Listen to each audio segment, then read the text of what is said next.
今天告诉大家一个秘密，原来硼与鳃遇上猫爪草是一个完美组合，我们一起来看看吧。准备适量的猫爪草、瘦肉、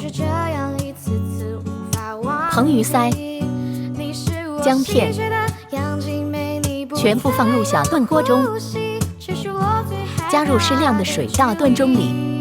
将水倒入炖锅，不要超过水位线。放入准备好食材的炖盅，盖上盖子。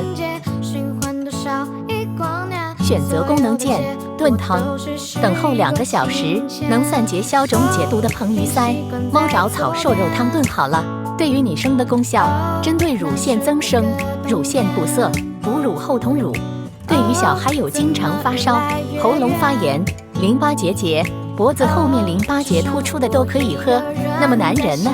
那当然是针对经常熬夜、烟酒多的。